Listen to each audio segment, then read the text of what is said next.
welcome to the Wildline Podcast. I'm your host, Dan.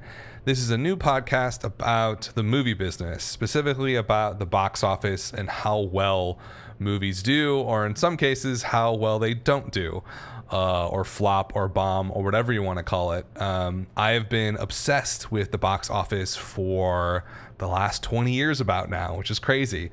I started out as a young teenager reading the Entertainment Weekly box office report, and from that moment on I've always sort of been obsessed with it, and I've been a long-time player of the fantasy game Hollywood Stock Exchange, so that will also be featured prominently in this podcast. I'm going to break down this podcast basically into two parts. We're going to talk about what happened last weekend at the box office, what did well, what flopped, and then we'll talk about the upcoming weekend and have some predictions about how movies are going to do. And then, of course, the week after, we'll go back and sort of be in misery with our terrible predictions or be in glory when we're right. And we'll talk a lot about Hollywood Stock Exchange too, for anybody who plays that. It's sort of like a really fun way to track the box office, and sort of more than anything, it's a cool way to keep track of what's coming out and what the consensus is about certain films. And we'll talk about that as we go through the show. But the first part, we're going to sort of go back and check out what happened last weekend at the box office. I'm recording this on October 11th, 2016. So last weekend was the October 7th through 9th weekend.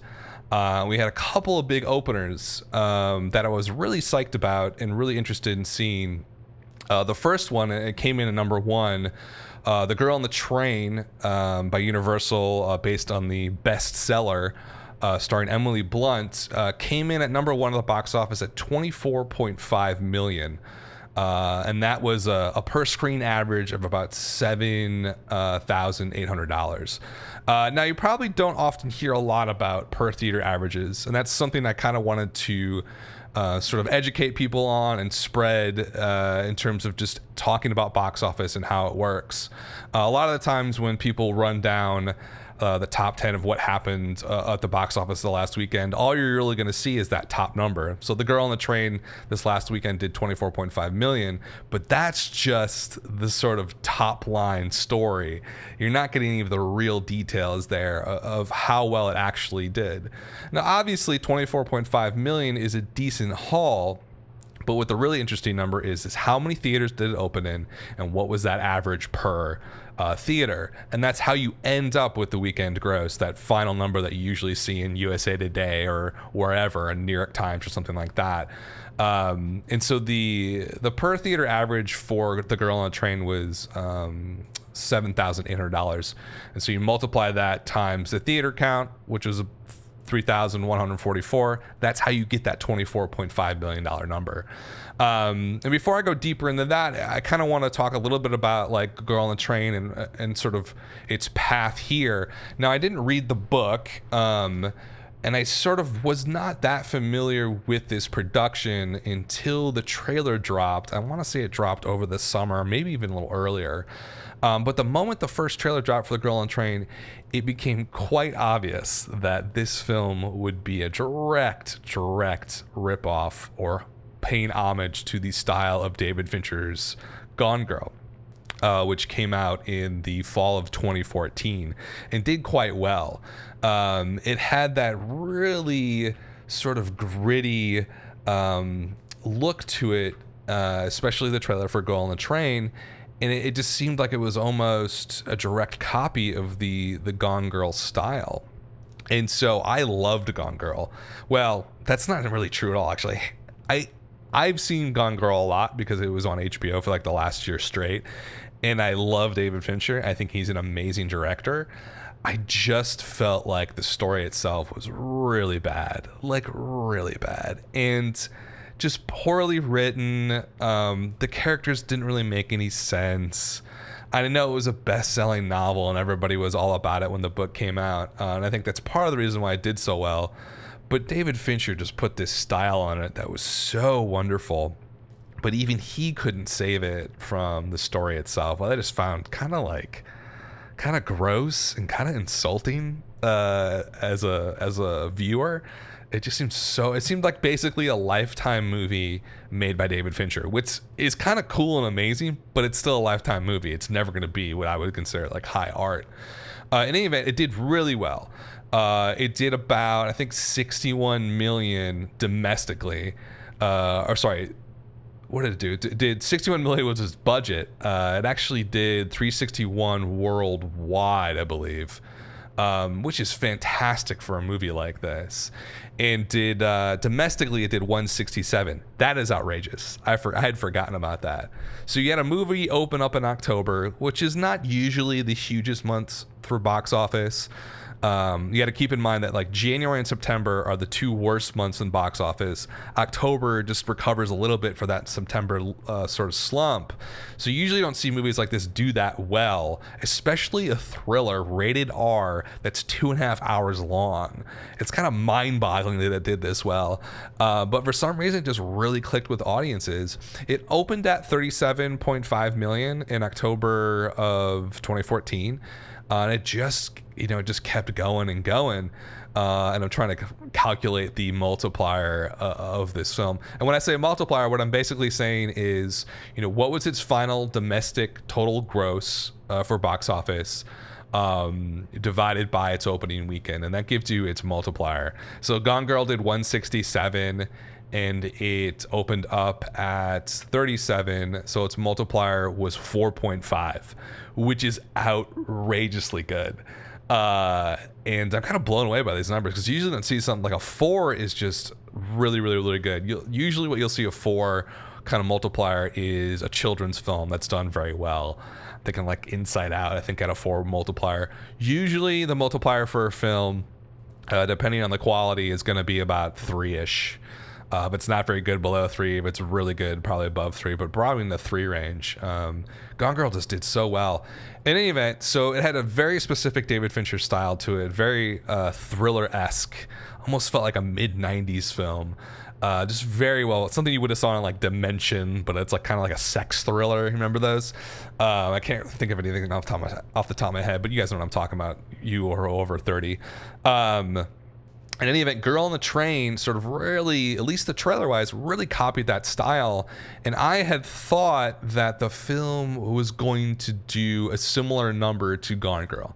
I was expecting in the 30s over the weekend, just because Hollywood Stock Exchange is the fantasy game that I play a lot, and it's a really good way for you to judge what a movie's probably going to do, because people are super nerdy on there like me, and there's a lot of people in the industry that play it, and so it has super accurate numbers and everything is very dynamic. So the price for a movie like Girl on Train, is moving constantly on a daily, hourly basis based on what people think it'll do its opening weekend and how it will do overall.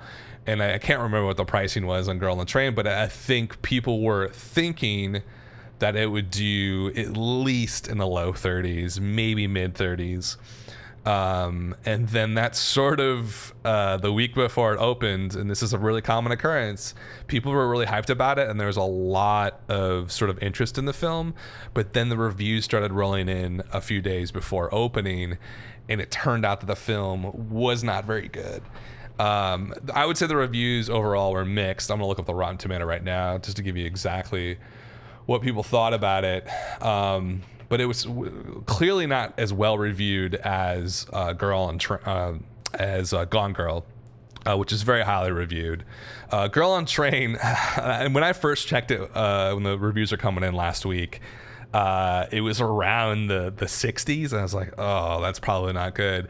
Now, once all the reviews are tallied, it's at 43% on Rotten Tomatoes, so it is rotten, and it's not even close to being fresh. And you compare that to other recent movies that came out, like Deepwater Horizon, which I thought was okay. Got 83 on Rotten Tomatoes. Critics really seemed to like that. Something like Sully got an 82. And so it just didn't connect, I think, with critics, and I don't think it really connected with the audience either. And that's why we saw a number in the 20s instead of the 30s, like Gone Girl. It just felt like a copy, and it felt like a kind of bland, inferior copy of Gone Girl. But it's interesting, and one way that the movie industry calculates how the audience feels about a film is there's this company called CinemaScore. CinemaScore has been around since the 1970s, like 1978 to be exact, and they basically go to major cities and out throughout the country, and they have people take a pretty thorough survey once they leave the film on opening day, and I think they do it on Thursday previews, and they do it on the opening Friday as well. So you have a score, a cinema score for every film by the end of Friday night, usually later Friday night. I'm not going to go into the details of cinema score right now, just because it's like a whole morass that I could go into. Basically, anything below a B is really, really bad. B and up is decent, and A is great. You got to remember that these people, it's a super skewed survey because the people that are seeing the movie are seeing it on opening weekend. So it's a very set group of people who's hyped about the film. So they tend to sort of gloss over any glaring errors. So when it does bad, a movie does bad on CinemaScore, it's really, really bad. It does not speak highly of the film. The Girl on the Train did a B-, which is actually what I predicted it would do after I saw it. And the reason is that it is watchable. It is slightly enjoyable, but it's also a super frustrating movie.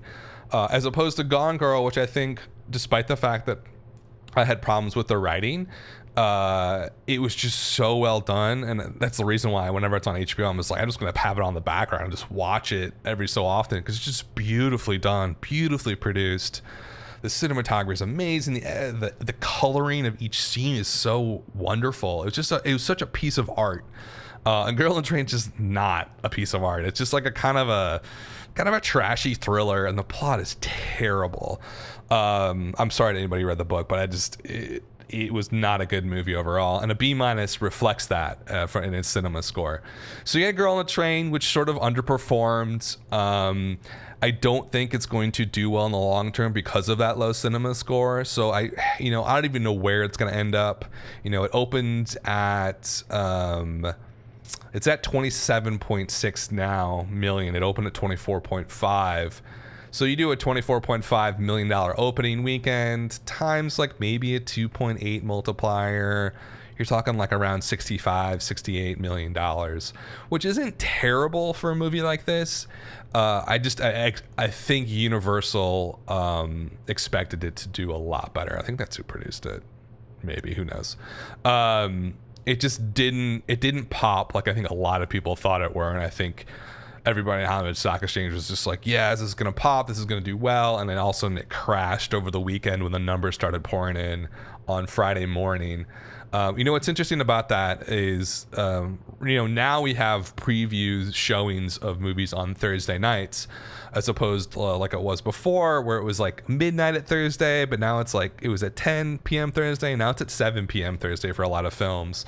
And so when the numbers came in for The Girl on the Train, it was like 1.3 million, and people were like, whoa, this is like, and the stock popped on Hollywood Stock Exchange right away. And that's how dynamic that game is. It doesn't even feel like a game. It feels like the real stock market.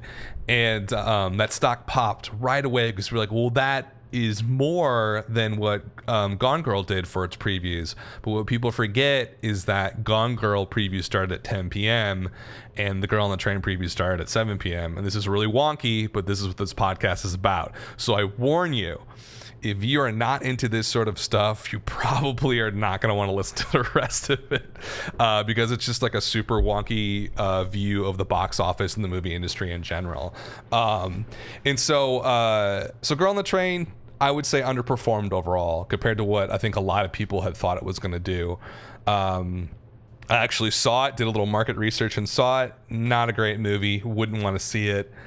Again, probably wouldn't recommend it to people unless you've read the book and are just really into it and want to see what it looks like on the screen.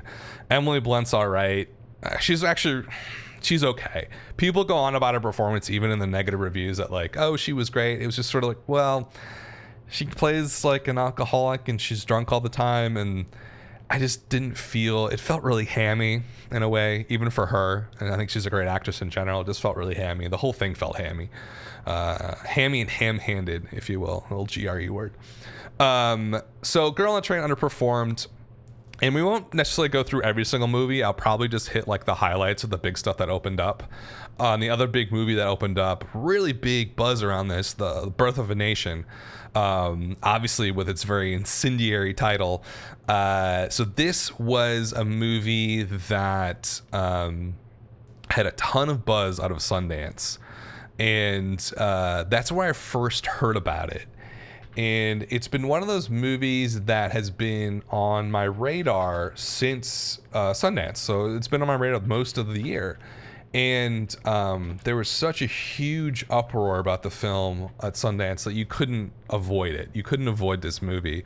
It's a biopic about Nate Turner, who was an enslaved Baptist preacher who lives on a Virginia plantation, who essentially starts a rebellion and rebels. And it's based on a true story, and it's most of this stuff is true. Of course, they take liberties, but it's a true story about a slave rebellion in America. So really fascinating, especially right now in America with the way racial relations have deteriorated over the last 3 or 4 years pretty significantly, especially when you have someone like Donald Trump running for president. It just has created this really strange environment that I don't know if maybe it was like this in the 60s. It was a lot more violent in the 60s. We know that for a fact, but it feels very similar where people are questioning, our social hierarchies in America and why African Americans are treated so differently than non-African Americans. And so this movie comes out of this sort of really heightened tension moment in our society, and it definitely played up those tensions in a way that I think actually, not maybe from I'm taking off my artistic hat now and not viewing this film as necessarily just art, but as a business and a product. The marketing for The Birth of a Nation was very in your face. There were commercials, I think, during Sunday Football that showed the Black Lives Matter movement intercut with, I think, trailers of this. I heard about this. I didn't see it. So very sort of in your face, incendiary. And then there's also a poster of the main character being with a noose around his neck, which is already sort of really in your face and edgy, but the noose is made out of American flag. So just like from an artistic perspective, I'm like, oh my God, I love this. From a business perspective, I'm like, what are you doing? Because, and let's talk a little bit about how it did. So The Birth of a Nation opened up at $7.9 million this weekend. And again, this was like basically an indie production. Nate Parker was the director and writer. And he got a group of great actors to do this. And I think it was, I'm not sure what the production budget was, but it was very low, very indie. Because of the buzz, there was a sort of a bidding war for this film at Sundance. And I'm going to look up here what exactly, I think it got bought for about $17 million. And so there was a ton of buzz here on this movie. And, what was interesting is movies like this tend to often get opened at limited release. So what I mean by that is they will open up in New York, they will open up in Los Angeles, Chicago, San Francisco, the cultural centers of the United States, where art house movies do very well. And usually what you'd see with a movie like this, because it is indie and it is a very edgy subject matter, what you'll see is they'll start out opening that for like a month and slowly build buzz and expand. And they might do a wide release eventually, but it won't be a true wide release. And so when I say wide release, I mean basically anything over 1,000 is called wide, but normally nowadays, if a major studio is doing a wide release, it's going to be over 3,000, 2,500, 3,000, 3,200 theaters. And what was interesting about the strategy with releasing The Birth of a Nation is that they decided to release it at 2,000 theaters right away. It actually released at 2,100 theaters.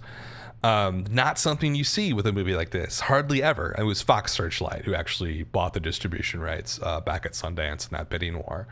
And I think the reviews for the film were decent. They weren't glowing like they were from Sundance. Like at Sundance, it got like multiple standing ovations. People were losing their mind over it. They're like, this is the greatest film ever made. On Rotten Tomatoes, it has a score of 77, and the audience score is at a 75. For a prestige film, that's not that great. You know, for a prestige film that's going for awards, you're going to want to be in the 80s, mid 80s to high 80s, low 90s range on the tomato meter. And you're going to want people to be floored by it. And people just, I think, felt a little bit tepid about it. And I haven't really read a ton of the reviews as to, you know, why that was the case. The cinema score is actually an A. So the audience that did go to see it on opening weekend, the first couple of days, the Thursday and Friday of opening, really liked the film. And there's been a couple articles. There's a really great article on Deadline Hollywood about why this film failed. And so let's talk about that a little bit. So did it really fail? So you have an indie film that was picked up by a bigger indie, Fox Searchlight, which is obviously owned by Fox. And it made, you know, a little bit, made over $7 million. The sort of details here are more illuminating. So it's hard to really tell, like, is that great? Like $7 million sounds like a lot of money for a small film, right? It probably wasn't produced for more than $10-15 million. What's interesting here is that, so Birth of a Nation opened wide. It opened at 2,100 theaters. It's per theater average, and this is going to repeat this 1,000 times on this podcast. The per theater average is like the real secret of box office analysis, because that's going to tell you most of the story. Because it basically eliminates the whole how many theaters did it open in problem when you're talking about these numbers. And it did $3,300 per theater average. Now, that's not terrible, but it's certainly not great for a wide release film. You're going to want to be at least over the 4 or 5K range in order to do pretty well. And so I think, and Deadline basically calls it a failure. I feel like it is kind of a failure, not necessarily from a financial perspective. And let me explain that a little bit. I think it will do well at the end of the day financially. I think they'll find a way to pay off the 100 people that financed it. I think Fox Searchlight will find a way to make their money back. They didn't throw a ton of money at it.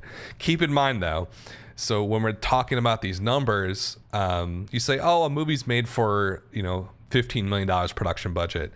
That in no way represents the amount of money that was really spent on the film. For a movie like The Birth of a Nation, it may have only cost $15 million to make, but it was bought for $17 million just to distribute. And then you're talking marketing fees for a wide release. The bare minimum now for a wide release, you're talking $45 million to market, just marketing. That's it. And so, we got to keep that in mind when we talk about these movies. But I don't think financially it's going to be like a huge loss for Fox Searchlight at all. What I do find more interesting, and this is what the Deadline article brings up, is that it did fail in the sense that they thought this could work as a wide release film, and it really didn't. It just didn't pop at all. And there's a lot of reasons that people are sort of talking about why this happened. One, it may have been overhyped in terms of quality during Sundance. The reaction was just so overwhelming at Sundance that I think a lot of people just assumed that it was going to be a masterpiece. Like this was going to be as good as, not to lump African-American slave movies all together, but they thought that like this is going to be this year's 12 Years a Slave, just as good in quality and sort of business side of things. It would do that well. And let's keep in mind, 12 Years a Slave won the Best Picture for that year, I guess 2013. And so there was this overwhelming buzz. I don't think the quality of the film lived up to it. So that's one issue here. It just didn't feel like a masterpiece, I think, to a lot of people that it was described as. Two, the marketing campaign, which I mentioned before, like the Black Lives Matters commercials and the really sort of incendiary poster, now that may have hyped up people like me who are nerds about film and art and stuff like that. It's like, oh, this is like so kind of outlandish and almost violent in a way, and I like it. It's uncomfortable. And that's what makes good art, right? But that doesn't necessarily make for good business. I think what ended up happening is the marketing was so in your face, edgy, incendiary that it turned off a ton of people to this movie. And I don't want to get into like race dynamics and stuff like that in America, because that's not only it's a touchy subject, but I'm not really an expert on how this movie would play out with a Latino audience or a white audience and stuff like that. But the argument could be made that because it was so in your face and kind of incendiary that it turned a lot of people off to the movie. And I think, so you got quality, got overhyped. And I think, sadly, I think the biggest issue here was the distribution model. And I'm not one to always promote like the already release for a while and then you slowly but surely ramp it up. But I think for this type of movie, people just really needed to see it and digest it. And instead of doing the wide release right away, I definitely, if it was me, I would open this thing up in September, let it run in New York and Los Angeles for a couple of weeks, expand it down to Atlanta, Miami, Houston, Chicago, San Francisco, Seattle, places like that. Let it run for a couple of weeks there. Get that hype up, get that online hype up and the social media hype going. Like, oh, this is amazing. Because, I say that it did poorly compared to more prestige films in terms of its critical response. And the audience was a little bit less enthusiastic than I thought they'd be, but the cinema score was an A. So the people that were most excited to see this movie and saw it really loved it. And so what that says to me is those people could have been brand advocates for this film if that was multiplied by 4 weeks in some of like the bigger cities in the country, and that could have spread it throughout the country. It's like, oh, this is actually a really amazing movie that you must see, and then you open it wide a month after limited release and take advantage of that buzz. This movie, probably they expected it to do about $14 million, like the mid-teens, and it just passed 7 million. So it basically did about half, I think, of what they had optimistically thought it would do. I'm not going to call it a flop. I don't think it's a flop. I think $7 million for a movie like this on 2,000 screens is decent. It's not terrible. But it does sort of speak to a large issue here of arty films trying to play wide. And this, I'm not going to go down the rabbit hole with this, but this happened last year with a couple of movies out of Sundance. It's almost like the Sundance curse, I'll call it. If you guys remember last year, the movie Dope had just this insane levels of buzz coming out of Sundance, and there was a bidding war. I can't remember how much they paid for release or distribution, but it was Open Road Films as a distributor. The production budget was only $7 million. It was rated R. It was a coming of age story, essentially, about an African American teenager, and super big buzz. Everybody loved it. That was going to do great. They opened it in this is just terrible. They opened it in July of 2015. I believe they opened it on July 4th, which is just, actually, I'm sorry. I'm totally wrong with this. It was June 4th when they opened it. I'm sorry. Anyways, they opened it during the summer, and it just did not do well. It opened up to about 6. This is actually a really good comparison now I'm thinking about it. It opened on a similar number of screens as Birth of a Nation, about 2,000, and it did about the same amount of money. It did about 6 million. It was on less screens, so it kind of counts. Its per theater average was right around $3,000, so it almost really mimics what happened with Birth of a Nation, and it only ended up taking, at the end of the day, $17 million home. So for all intents and purposes, for your non-experts here, I'm not really an expert. I'm just an amateur who thinks he's an expert, which is even more ridiculous. It did not do great, and it was a failed experiment of taking a Sundance indie and releasing it wide. And I think Birth of a Nation is another failed example of this. And why I'm sort of talking about this, I want to look up Me, Earl, and Dying Girl, because that was the sort of partner film out of the Sundance of 2015. Is like, this is amazing, it's going to do great, and they tried to release it wide, and it just did not take off. The total domestic box office for Me, Earl, and the Dying Girl was $6.7 million. So, and they, on that release, they did try the limited release and then slowly build it up to a wide release, and it just didn't take. It didn't take outside the big cities. And so that's sort of like, and that goes into a huge sort of issue with film distribution now, and what I call the mid-tier problem with films is that, like, for super small films, there's now this avenue for distribution on Netflix, Amazon, a million different possibilities that didn't exist 10 years ago. So for a small movie like this, there's a way to get eyes on it, right? But the problem is, if you're going to release a movie in the theaters nowadays, it makes sense to release blockbusters because that's what people will go and see. And Birth of a Nation, Me, Earl, and Dying Girl, and Dope prove that people aren't willing to put down $12, $15 to see smaller movies like this on the big screen. They want to go see Star Wars. They want to go see Jurassic World. They want to see Captain America on the big screen. They don't necessarily to see an indie film like these in the same environment. And so that's becoming a bigger issue over the last couple of years. It's been a really issue, and a big issue, and I think it's becoming a huge issue this year, where it's no longer making sense to release mid-tier movies in theaters. They're all going straight to streaming, and I think that makes sense. The problem is when you're going to the movies over the next few years, you're gonna be like, why is everything just like a huge, ridiculous blockbuster? It's the 20th sequel to the Marvel movie. Like, I think that's what it's gonna end up happening, is it really waters down what's available at the local box office and the local theater. Anyway, that's sort of a quick recap of the two bigger films that came out last week. Something else came out. What the hell came out last week too? The new Tim Burton movie, which did all right. Not really much to speak about. Did about this is Home for Particular Children, the Tim Burton movie from Fox.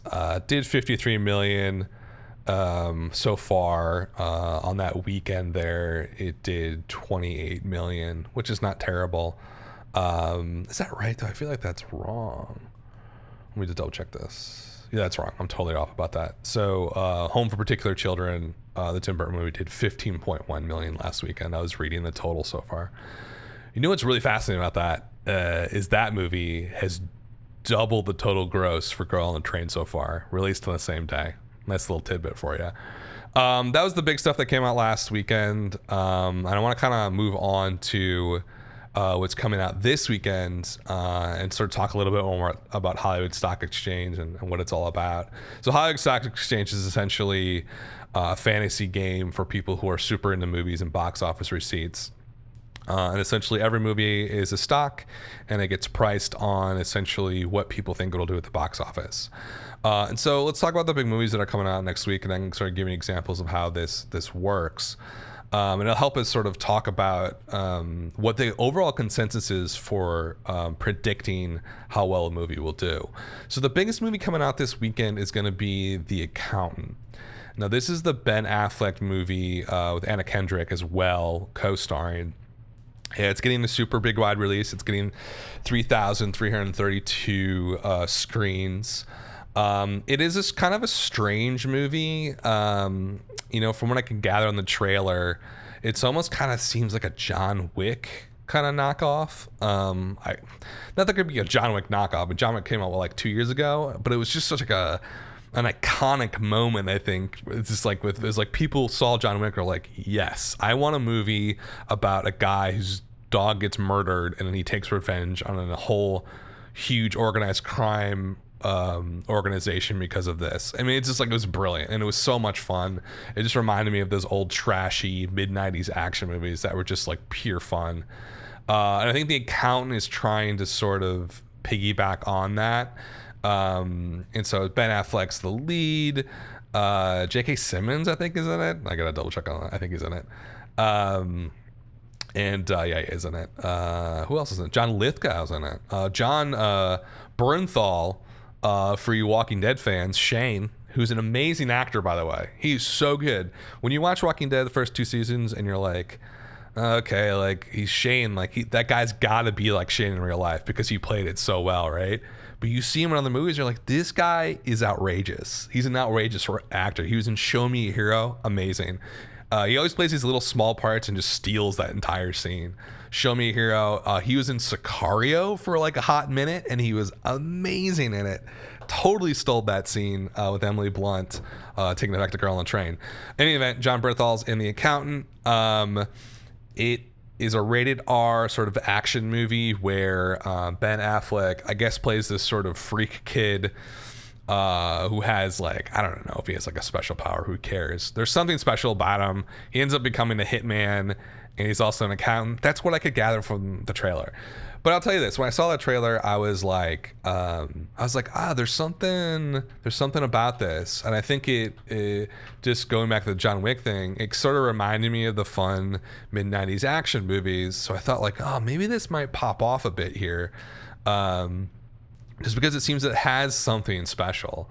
The current consensus, according to, and this stock has been all over the place for the last few days, the current consensus is that it's currently priced at $57 a share on Hollywood Stock Exchange.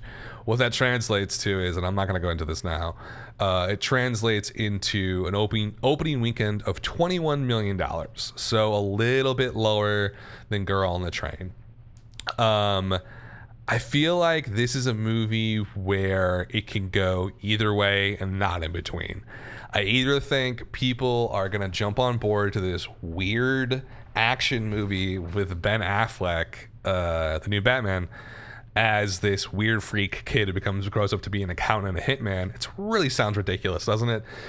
And I think if it pops off and people connect with it and they really get excited about it and there's buzz, I think it can easily do the low 20s.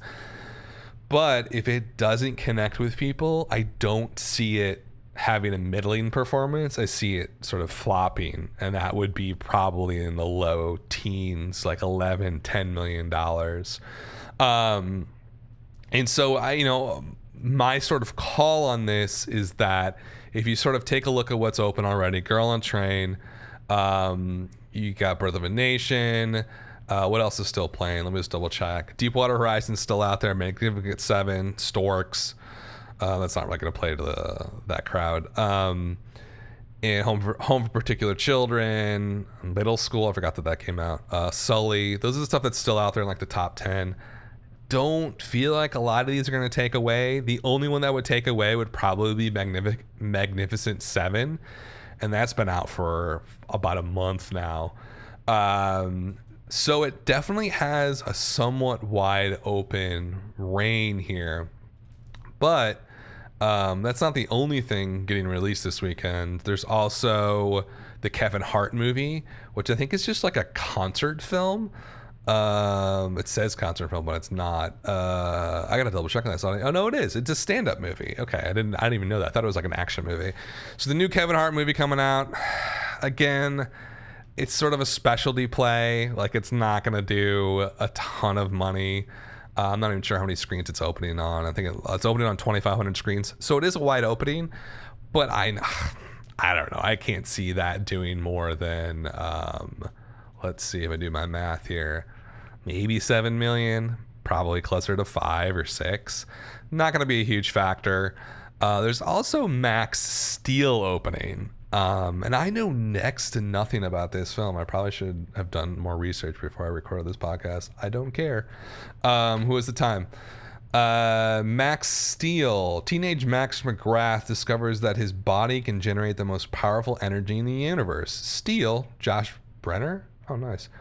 is a funny, slightly rebellious, techno-organic extraterrestrial who wants to utilize Max's skill. No idea what this is. I think I saw the trailer. It looks like apparently this was like an old like toy or thing from the 90s. I grew up in the 90s. I don't remember that at all. This is gonna bomb. Like, there's no doubt in my mind this is gonna bomb. I know that for a lot of reasons. One, I haven't heard that much about it. It used to be a toy. That's what it was, a Mattel toy. Two, Open Road Films is distributing it. They just have a really hit and miss distribution sort of pattern. They just are a little too small to do it right, I feel like, half the time. And I'm trying to like go through their recent releases. Max Steele is only the big one they're having. Bleed for This is another one, which I've never heard of. They almost seem like an indie distributor half the time. So it's not going to do well. I don't see this. It's open at 2,000 screens. I want to see what Hollywood Stock Exchange has it at. Hollywood Stock Exchange has it at $9 a share, but that translates to, for opening weekend, $3 million opening weekend. This is going to be a massive bomb. Massive bomb. So I'm not even going to talk about that one a lot. It's non-factor. The Kevin Hart one is priced at $35 a share. That translates to $13 million opening weekend. Basically what I'm doing with the share price is not to get too nerdy about Hollywood Stock Exchange, but a movie's ticket price or movie stock price essentially is 2.7 times its opening weekend. That's what it adjusts to after it opens. So in order to get the actual opening weekend prediction, you just divide these stock prices by 2.7. And that goes back to the multiplier stuff I was talking about before about opening weekends versus its total domestic revenue or box office receipts for its entire sort of lifespan as a wide release movie. So Kevin Hart is predicted to take in, wow, that seems really high. 35 divided by 2.7. Wow, the Hollywood Stock Exchange is saying $13 million. I got to double check this somewhere else. This could be a really good buy, actually. If it bombs. People love Kevin Hart, and I think, but it's a concert film. Like, who goes to see concert films? I've never seen a concert film. It's like, and also like with Netflix now, why would you possibly release a stand-up comedy film like this? It makes no sense to me. Like, the millions of dollars that you're going to make on this opening weekend and the next couple weekends, that's all going to go away in marketing and just rentals to theaters. Like, people don't realize that, like, in America, in the domestic market, whatever the box office take is for that weekend, half of that goes to the theaters. The other half goes to the studios. So if it does $10 million, the studio only makes $5 million. The other $5 million goes to the theaters for it's called rentals, essentially. I'll talk about that more in another episode because I don't want to drown you people in details, and I'm probably already going on long. But I don't care. This is like my podcast. I'm gonna do what the fuck I want. I could talk about this shit endlessly. In any event, Kevin Hart, I think, is going to underperform the consensus. I don't think it's going to do 13 million. It's also not in a ton of theaters. So, like, if it did 13 million at 2,500 theaters, I'll give you the average here. It would have to have a $5,200 per theater average, which is for wide release, which is decent for wide release, but that's way too high for a movie like that. So I'm actually probably going to short that movie. The Accountant, it's the final consensus on The Accountant before I sort of wrap things up here. Man, I've been back and forth on this movie since the trailer came out. When the trailer came out, I totally bought into it. I bought Max shares on Hollywood Stock Exchange. I was like, this is going to be a sleeper hit. Like, it's going to be huge. It's opening up in October. It feels like the right month to open it up. There's not a ton of competition, as you can tell. You got Max Steele, which is going to bomb. You got Kevin Hart, which I think is going to underperform. It's also a specialty film for a specialty market. I don't know. Like, I don't know what, like I said, I think The Accountant's either going to do low 20s, like the 21 it's sort of predicted at by the market, or it's going to do low teens. You know, there's a lot of different people who predict box office stuff. Box office, pro.boxoffice.com is a big one, and I kind of want to see. They're not great. They're good to like start a conversation about what they think it's going to do, because they do long range forecasts. Like they did a long range forecast for The Accountant and Kevin Hart back in August. So they really sort of go for it and try to read a few months ahead. The Accountant they have listed at $17 million for the opening weekend. So that's like right in my no man's land. And they have Kevin Hart doing 11.5 billion. I think that's too high. Like I just don't understand who wants to see a concert film. Like everything gets released on Netflix. The new Patton Oswalt wasn't a movie in the theater. It was, well, not that he would ever get a movie in the theater, but you know what I mean. They were out of the money with Girl and Train. They said 24 million on that. But see, and this is where they said that Birth of the Nation, 19 million. It only made 7 million. Like there's a big discrepancy with what people thought that movie could do and what it actually did. And so it's a failure in terms of just like the expectations, but maybe not a financial failure. Max Steele will be an absolutely financial failure when it opens this weekend. So I got to make a final call. My final call is here. Max Steele, I'm going to put it at, I don't even know, below 5 million. I don't even care. I'm going to call it 3 million. Let's say 4 million. Well, let's say 2 million. I think it's going to be an absolute disaster. That was been known as like a bomb for like 6 months. Kevin Hart, if these theater releasing sort of numbers are right, it's going to open at 2,500 screens. I want to put it like a generous 3,500 per theater. I'm going to give it 8.75 million as my guess. And The Accountant, oh my God, I have no idea where to go with this. You know what? I believe in the film. I believe in the buzz that I originally felt. So I'm going to say it's going to do, I don't know. Let's see. Man, that's rough. I just did like a prediction if it did 4,000 per theater and it came out to be 13 million. That's bad. It is not doing super wide release. Super wide release is anything over 4,000 theaters. It's only doing 3,300 theaters. So in order to do the number that I think it could do, let's say 23 million on its opening weekend, it would need to do per theater $6,900 per theater. Wow. I'm sort of at a loss. I'm going to sort of go with it and be like, I'm going to say it's going to do 13.5 million. I'm going to revert on what I just said. I don't see this thing popping off that much. I think it's going to have a nice, even, somewhat middling wide release at like 3,500 per theater.